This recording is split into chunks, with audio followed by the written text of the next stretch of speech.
الحمد للہ وکفی والصلاة والسلام علی عبادہ الذین اصطفی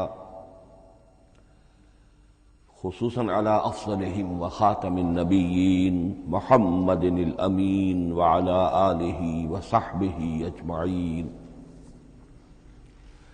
اما بعد فاعوذ باللہ من الشیطان الرجیم بسم اللہ الرحمن الرحیم رب اشرح لی صدری ویسر لی امری واحلل عقدۃ من لسانی یفقہوا قولی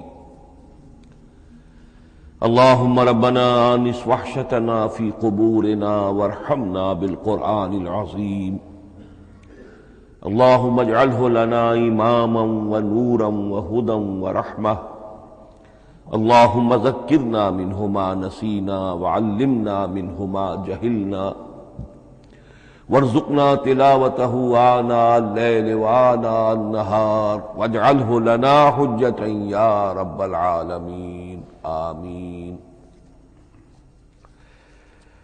کل دو نشستوں میں تعارف قرآن کے ضمن میں جن عنوانات پر گفتگو ہو چکی ہے ان میں سے ایک تشنا رہا قرآن حکیم کی ترتیب اور تقسیم، اس کی تدوین کے بارے میں گفتگو ہماری مکمل ہو چکی تھی کہ قرآن حکیم کی تدوین تین مراحل میں مکمل ہوئی۔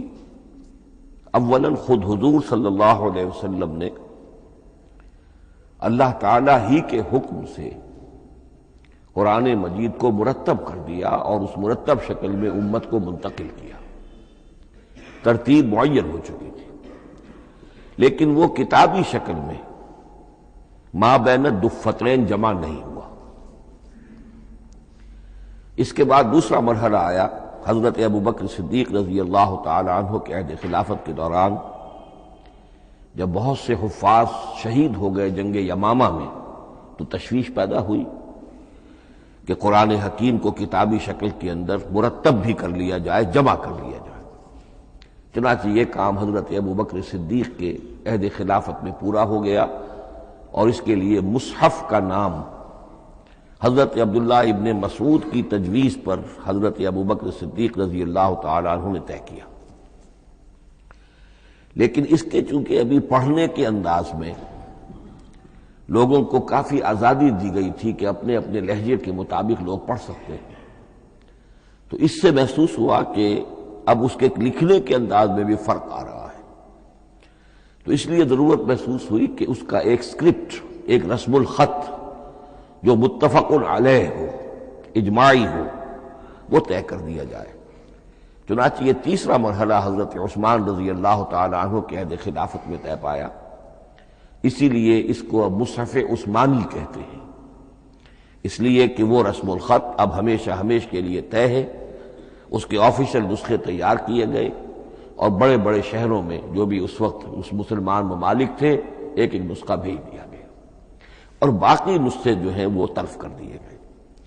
تو اس طریقے سے گویا کہ ربع صدی کے اندر اندر یہ تینوں مرحلے جو ہیں مکمل ہو گئے ہیں، اور جیسا کہ میں نے عرض کیا سب تسلیم کرتے ہیں کہ جو قرآن آج ہمارے پاس ہے وہ وہی ہے بعینہ ہی جو محمد الرسول اللہ نے اپنی امت کو دیا تھا۔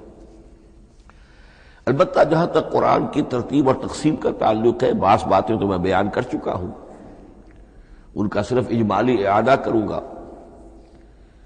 نمبر ایک یہ کہ قرآن کی جو بیسک یونٹ ہے، بنیادی اکائی، وہ آیت ہے۔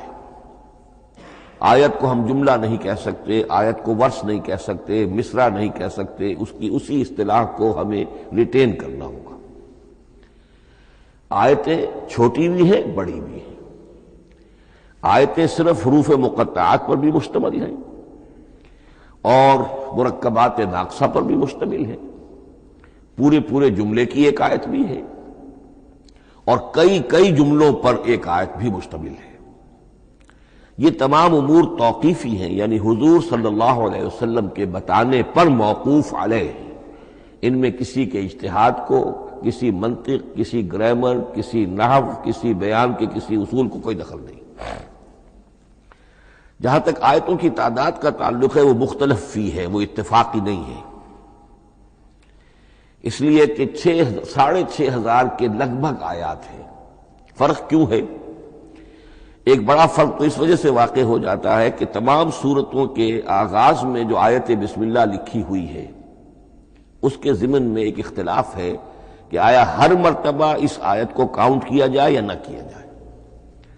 صرف ایک سورت ہے سورہ توبہ جس کے شروع میں آیت بسم اللہ نہیں ہے، باقی 113 سورتوں کے آغاز میں بسم اللہ لکھی ہوئی ہے۔ تو بعض حضرات اس کو سمجھتے ہیں کہ یہ کاؤنٹ نہیں کی جائے گی، بلکہ یہ تو در حقیقت صرف سورتوں کے درمیان فصل اور فرق قائم کرنے کے لیے یہ آیت بسم اللہ لکھ دی گئی ہے۔ تو آپ سمجھیے کہ جو اس پہ اختلاف ہوگا تو 113 کی عدد کا فرق تو اسی سے واقع ہو جائے گا۔ بعض اور مقامات پر بھی آیات کی تعداد میں قدر اختلاف ہے وہ روایات ہی کی بنیاد پر، کسی شخص کو خود یہ حق حاصل نہیں ہے کہ وہ اس میں کوئی فرق کر سکے، تبدیلی کر سکے۔ بہرحال 6,500 کے لگ بھگ آیات ہے قرآن حکیم کی۔ آیتیں مل جل کر سورتوں کی شکل میں ہیں، ان کی تعداد متفق علیہ ہے 114۔ سورت سور سے بنا ہے، سور کے معنی فصیل ہے، گویا کہ ہر سورت جو ہے وہ اللہ تعالیٰ کے علم، معرفت، حکمت کا ایک شہر ہے۔ سورتوں میں آیات کے باہمی ربط کے حوالے سے اس کے معنی کے اندر اور اس کی حکمتوں کے اندر اضافہ ہوتا ہے، ربط آیات۔ اور جس طریقے سے کہ مختلف موتیوں کو پرو دیا جائے ایک دھاگے میں، اس سے ہار وجود میں آئے، جو ترتیب ہوگی موتیوں کی اس سے ان موتیوں کا حسن دوبالا ہو جائے گا۔ ایسے ہی معاملہ آیات قرآنیہ کا ہے کہ جو ایک سورت کے اندر ہے اور ہر سورت کا ایک مرکزی مضمون یا عمود ہوتا ہے، اور تمام آیتیں اس سے منطلق اور اس سے منسلک ہوتی ہیں۔ ان سورتوں کے بعد جیسا کہ میں نے عرض کیا، دور صحابہ میں ہمیں صرف ایک اصطلاح اور ملتی ہے، حزب اور یا منزل۔ وہ اس سہولت کے لیے کہ اگر ایک ہفتے میں پورا قرآن ختم کرنا ہو، اس کی تلاوت مکمل کرنی ہو تو روزانہ ایک حزب پڑھ لیا جائے۔ یہ چونکہ دور صحابہ میں بھی مذکور ہے، لہذا اس میں ہم دیکھتے ہیں کہ حسن موجود ہے، یعنی یہ کہ نہ تو یہ قباحت ہے کہ سورتوں کو توڑا گیا ہو، بلکہ پوری صورتیں شامل ہیں۔ کوئی مصنوعی مساوات قائم کرنے کی کوشش نہیں ہے، کوئی حزب نسبتاً تھوڑا سا زیادہ بڑا ہے، کچھ تھوڑا سا چھوٹا ہے، لیکن تقریباً مساوی ہے۔ خام خواہ کی کوئی مصنوعی مساوات قائم کرنے کی کوشش نہیں ہے۔ اور اس کے باوجود یہ حسن موجود ہے کہ سورہ فاتحہ کو اگر ہم علیحدہ رکھ دیں کہ وہ پورے قرآن حکیم کے لیے ایک دباچہ اور مقدمہ ہے، تو پہلے حزب یا پہلی منزل میں 3 سورتیں، دوسرے میں 5، تیسرے میں 7، چوتھے میں 9، پانچویں میں 11، چھٹی میں 13، یہ سیڑھی ہے بالکل۔ اور جو آخری حزب مفصل کہلاتا ہے، اس میں چونکہ آخری پارے میں آپ کو معلوم ہے چھوٹی چھوٹی سورتیں ہیں تو تعداد 65 ہے، وہ بھی جو آخری تعداد ہے 13 اس کا ملٹیپل ہے۔ بہرحال یہ حزب یہ بھی دور صحابہ میں اس کا تذکرہ ہمیں ملتا ہے۔ البتہ جو مزید تقسیم کی چیزیں ہمارے ہاں معروف ہیں وہ بات کی چیزیں ہیں۔ رکوعوں میں طویل صورتوں کو تقسیم کیا گیا تاکہ ایک رکعت میں اگر طویل صورت میں سے کوئی آیات پڑھنی ہے تو اس طرح پڑھی جائیں کہ مضمون ٹوٹے نہ۔ یہ حجاج ابن یوسف کے زمانے میں یہ کام ہوا ہے اور بڑے غور و فکر سے ہوا، اور واقعتاً محسوس ہوتا ہے کہ معنوی جو ربط اور تعلق ہے اس کو ملحوظ رکھا گیا ہے۔ لیکن جو دوسری تقسیم ہمارے ہاں معروف ہو گئی ہے وہ پاروں کی ہے۔ اول تو یہ معلوم نہیں کہ یہ تقسیم کب ہوئی، مجہول الزمان ہے یہ۔ نمبر 2 یہ کہ اس میں یہ زیادتی بھی نظر آتی ہے کہ سورتوں کی فصیلیں توڑ دی گئی ہیں، گویا کہ ایک مصنوعی مساوات قائم کرنے کے لیے کہ 30 دن میں اگر قرآن مجید ختم کرنا ہو، ہر مہینے میں ایک ختم قرآن کوئی شخص کرنا چاہے تو روزانہ ایک پارہ پڑھ کر، لیکن یہ کہ اس میں وہ حسن موجود نہیں ہے، بلکہ یہ قباحت موجود ہے کہ سورتوں کاٹ دی گئی۔ اس کے بعد اب جو بات مجھے عرض کرنی تھی وہ یہ ہے کہ زیادہ عرصہ نہیں گزرا کہ قرآن حکیم کی ترتیب اور تقسیم کے ضمن میں ایک اور حقیقت سامنے آئی ہے، اور یہ حقیقت یہ ہے کہ قرآن حکیم کی سورتوں کے گروپس ہیں۔ اب یہ چونکہ ایک بالکل ماضی قریب کا معاملہ ہے، اس سے پہلے یہ ذکر موجود نہیں تھا۔ اول تو یہ بات بھی مان لیجئے کہ قرآن مجید میں ترتیب اور نظم، اس کے بارے میں ہمارے اسلاف نے نہ کوئی زیادہ محنت کی اور نہ انہوں نے سمجھا کہ اس میں کوئی خاص ربط ہونا ضروری ہے۔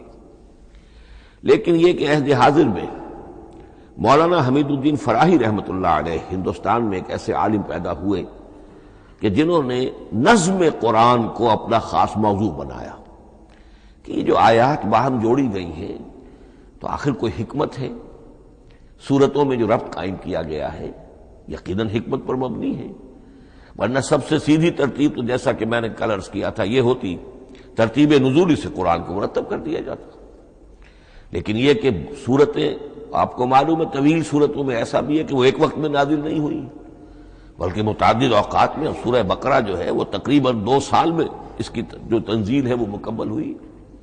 تو پھر کچھ آیتوں کو جوڑنا، کس کو کہاں رکھنا ہے، کس کو کہاں رکھنا ہے، تو یہ حضور صلی اللہ علیہ وسلم نے خود کیا ہے، اللہ تعالیٰ کے حکم سے کیا ہے، تو یہ چیزیں حکمت سے خالی تو نہیں ہو سکتی۔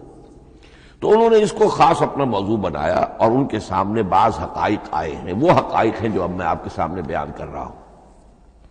اس میں ایک اشکال ہو سکتا ہے، اسے میں چاہتا ہوں کہ پہلے رفع کر دوں کہ یہ چیز اگر ہمارے اسلاف کے نظر میں نہیں آئی اور ان کی توجہ ادھر نہیں ہوئی تو یہ تو گویا کہ ایک بڑی مشکوک سی بات ہوگی۔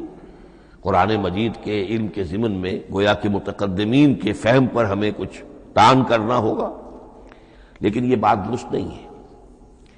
قرآن مجید ایک ایسی کتاب ہے جس کے بارے میں خود حضور نے جو فرمایا لا تنقضی عجائبہ، اس قرآن کے عجائب کبھی ختم نہیں ہوئے، ولا یخلق عن کثرت الرد، بار بار کے پڑھنے سے اس پر کوئی پرانا پن، کوئی بوسیدگی طاری نہیں ہوگی، ولا یشبع منہ العلماء، اور کبھی اہل علم اس سے سیری محسوس نہیں کریں گے۔ تو قرآن مجید لا تنقضی عجائبہ، جیسے جیسے دنیا آگے بڑھ رہی ہے، تمدن آگے بڑھ رہا ہے، علم انسانی جو ہے مادی فزیکل سائنسز کا علم آگے بڑھ رہا ہے، قرآنی حقائق اور مبرہن ہو رہے ہیں، اور واضح ہو رہے ہیں، اور نکھر رہے ہیں۔ بہت سی باتیں ہمارے اسلاف کے علم میں نہیں آ سکتی تھی، اس لیے کہ ابھی انسانی معلومات کا دائرہ بہت ہی محدود تھا۔ ذوالقرنین کون تھے؟ اب چونکہ تاریخ مفسرین کے علم میں نہیں تھی تو سکندر اعظم کو سمجھا گیا کہ ذوالقرنین ہے، حالانکہ سکندر کی شخصیت اور ذوالقرنین کی وہ شخصیت جو قرآن میں بیان ہوئی ہے دونوں میں کوئی مناسبت ہے ہی نہیں۔ اسی طریقے کا معاملہ یہ کہ نظم قرآن کا ایک پہلو کہ جو ابھی پوری طریقے سے آشکارا نہیں ہوا تھا، یہ دور وہ ہے کہ جس میں اللہ کی فضل و کرم سے وہ بات بھی اب کھل کر سامنے آئی ہے، اور اس سے در حقیقت توثیق ہو رہی ہے حضور کے اس فرمان کی کہ لا تنقضی عجائبہ، اس کے عجائب کبھی ختم نہیں ہوں گے۔ انسان محنت کرے گا، کوشش کرے گا، یہ ہیروں کی ایک ایسی کان ہے جس میں سے اور ہیرے نکلتے چلے جائیں گے۔ اس کے ضمن میں ایک بات تو میں نے آپ سے کل عرض کر دی تھی اور آج پھر بھی کہی ہے، سورتوں میں بھی ایک ربط ہے، آیات جو سورتوں کے اندر جوڑی گئی ہیں، پھر سورتیں اکثر و بیشتر جوڑوں کی شکل میں ہیں۔ اس کے کچھ مثالیں بھی کل میں نے آپ کو دی تھی۔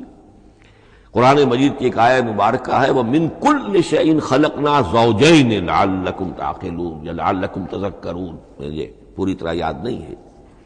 ہم نے ہر شے کو جوڑوں کی شکل میں پیدا کیا، اگرچہ اس کو چونکہ قرآن مخلوق نہیں ہے ہم اس پر اس کا اطلاق نہیں کریں گے، لیکن من کل شیء خلقنا زوجین، اس میں اس قدر کیٹیگوریکل سٹیٹمنٹ ہے کہ معلوم ہوتا ہے کہ یہ اصول اتنا اللہ تعالیٰ کے ہاں اتنا پسندیدہ ہے کہ قرآن مجید کی صورتوں میں بھی یہ صورتوں کے بھی جوڑوں کی شکل میں ہونا یہ بہت ہی اظہر من الشمس ہے۔ بعض جگہوں پر تو اظہر من الشمس ہے، بعض جگہوں پر ذرا تدبر کر کے بات معلوم ہوتی ہے۔ البتہ کہیں کہیں آپ کو نظر آئے گا کچھ منفرد صورتیں بھی ہیں، اور ان میں سے بعض یا جب دوران ترجمہ یہ چیزیں آئیں گی تو اب میں صرف اس وقت حوالہ دے سکوں گا، بڑی تیزی سے ہمیں چلنا ہوگا۔ اس وقت میں چاہتا ہوں کہ ذہن میں یہ حقائق بیٹھ جائیں۔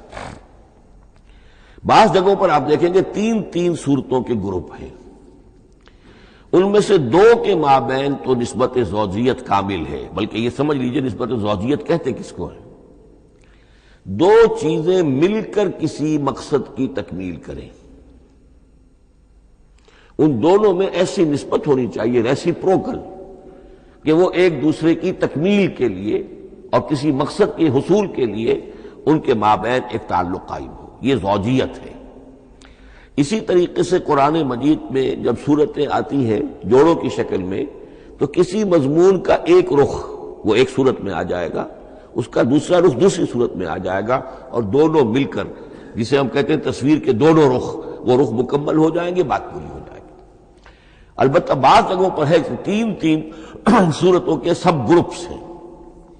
میں اس معاملے میں گروپ کا لفظ ریٹین کر رہا ہوں، اس لیے کہ قدیم تو یہ تصور تھا نہیں، جدید اصطلاح ہے، تو اس میں چونکہ اب بہت سے الفاظ انگریزی زبان کے اب اردو میں آ گئے ہیں کہ اس کی جگہ کوئی اور بہت ہی کوئی کوشش کر کے لفظ آیا جائے تو وہ شاید زیادہ عام فہم نہیں ہوگا یا عام فہم ہے۔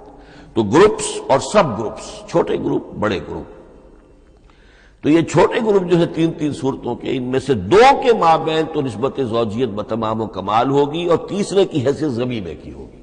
اس کی مثالیں بعد میں آئیں گی۔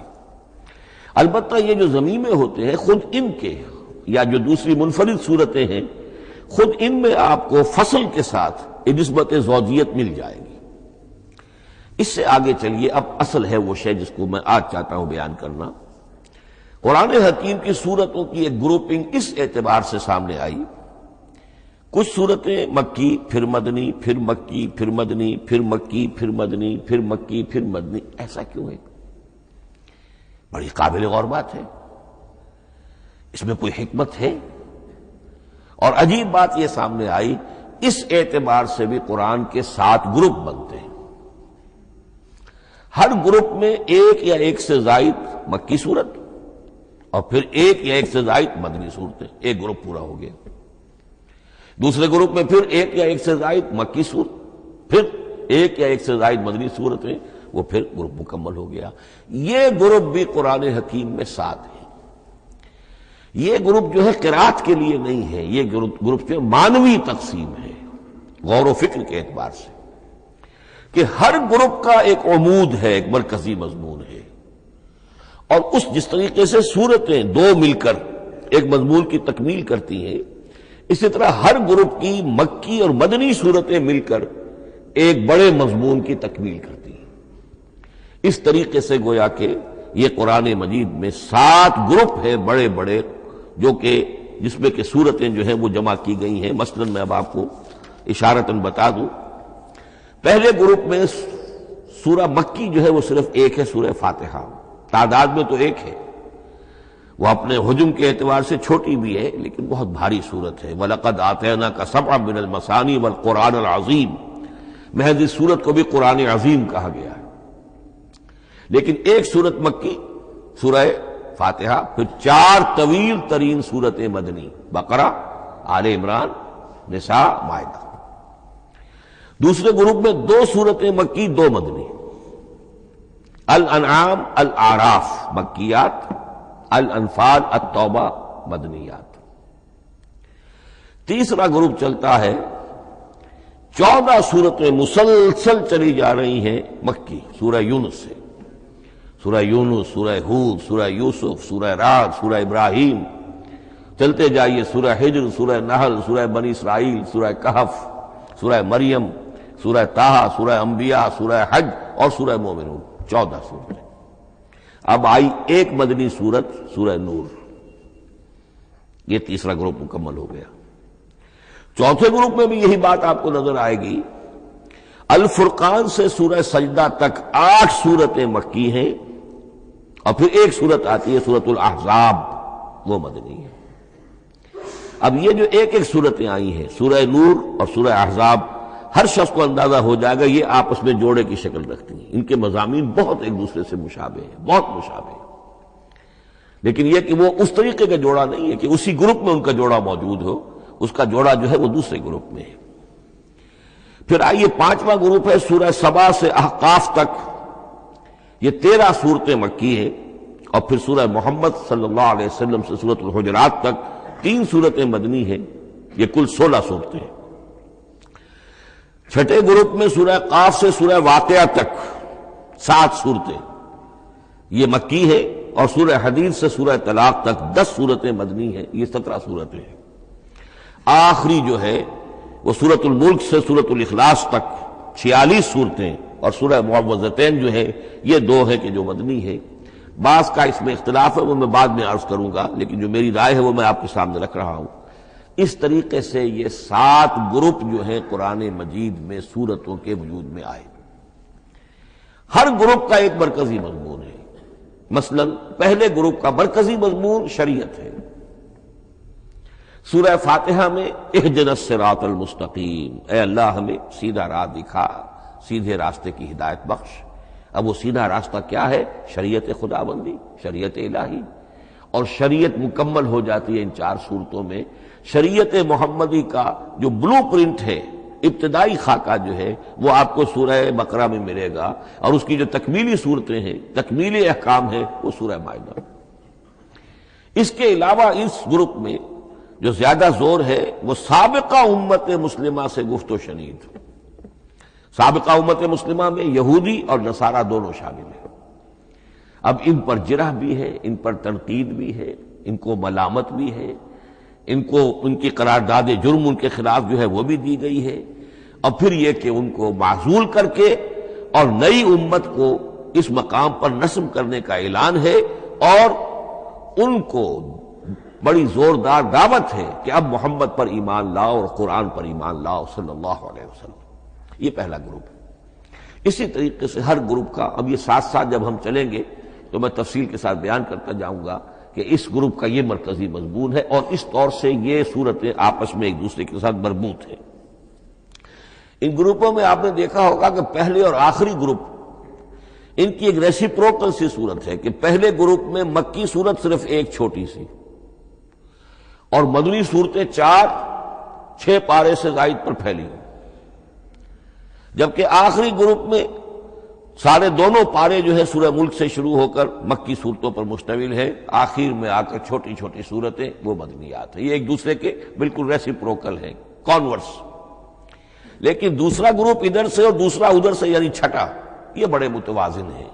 2 صورتیں مکی، 2 مدنی، اور ادھر 7 صورتیں مکی اور 10 مدنی، لیکن 7 صورتیں جو ہیں وہ 3-3 رکوعوں کی ہیں، ان میں سے ایک 4 رکوع کی بھی ہے، اور اکثر و بیشتر وہ جو دوسری ہے وہ 2-2 رکوعوں کی ہے، تقریباً متبادل بنتی ہے۔ تو درمیان میں جو ہے ان میں جو مدنی صورتوں کا حصہ بہت کم ہے، اکثر و بیشتر جو ہے وہ مکی صورتیں ہیں۔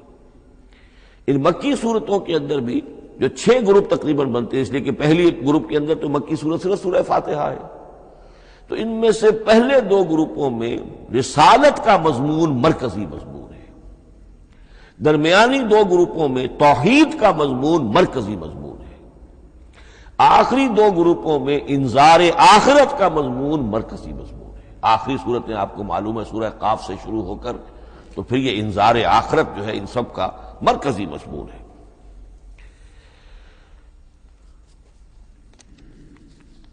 مدنی قرآن جو ہے یہ بھی آپ نوٹ کر لیجئے کہ کل قرآن کا 1/3 ہے تقریباً، اور اس 1/3 کا 2/3 پورا کا پورا پہلے گروپ میں آ گیا ہے۔ سورہ بقرہ، سورہ آل عمران، سورہ نساء، سورہ مائدہ۔ باقی تو پھر جا کے سورہ احزاب، سورہ نساء، پھر 3 چھوٹی صورتیں، پھر آخر میں 2 بہت چھوٹی چھوٹی صورتیں، سورہ انفال اور سورہ توبہ۔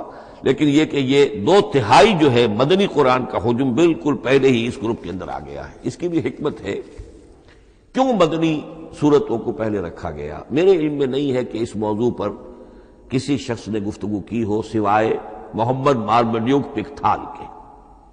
میرے علم کی حد تک ہو سکتا ہے کہ کسی اور مفسر نے، کسی محقق نے کوئی بات کہی ہو اس سے بھی زیادہ وزنی کہی ہو، لیکن میرے علم کی حد تک مارمڈیوک پکتھال نے اپنے ترجمہ کیا ہے انگریزی میں، اس کے دیباچے میں اس موضوع پر گفتگو کی ہے، بہت ہی عمدہ بات کہی ہے۔ انہوں نے کہا کہ جب یہ قرآن نازل ہو رہا تھا تو اصل اہمیت ایمان کی تھی، پہلے لوگ ایمان لائیں، اور پھر جو ایمان لائے ان کو پھر احکام دیے گئے کہ یہ کرو اور یہ نہ کرو، یہ حلال ہے، یہ حرام ہے، یہ فرض ہے، وغیرہ وغیرہ۔ لیکن جب ایک امت وجود میں آ گئی، امت کے وجود میں آنے کے بعد اب نسلاً مسلمان پیدا ہو رہے ہیں، ان کے ہاں اب ضرورت پہلے اسلام کی ہے، چاہے بچہ چھوٹا ہی ہے، پہلے اسے احکام سکھائے جائیں گے. بچہ چھوٹا ہی ہے، نماز پڑھنی سکھائی جائے گی. بچہ چھوٹا ہی ہے، روزہ رکھنا سکھایا جائے گا. تو امت کے اس طرح تشکیل پا جانے کے بعد اب اصل اہمیت جو ہے وہ احکام کی ہو گئی ہے. احکام اب مقدم ہے اور ایمان کا معاملہ جو ہے وہ اس کے بعد مؤخر ہے. کوئی شخص بالغ ہوگا، ذہین ہوگا، فطین ہوگا، غور و فکر کی صلاحیت سے اگر اللہ تعالیٰ نے اسے بہرور کیا ہوگا پھر وہ حقیقت ایمان تک رسائی حاصل کرے گا. ورنہ یہ ہے کہ عام ایک مسلمان جو ہے اسے جہاں تک احکام کا تعلق ہے ان پر تو عمل کرنا ہی ہے. تو یہ بڑی میں سمجھتا ہوں کہ ذہانت پر مبنی بات ہے کہ جو محمد مارمیلیوک پکتھال نے کہی ہے، اور مجھے اس سے اتفاق ہے.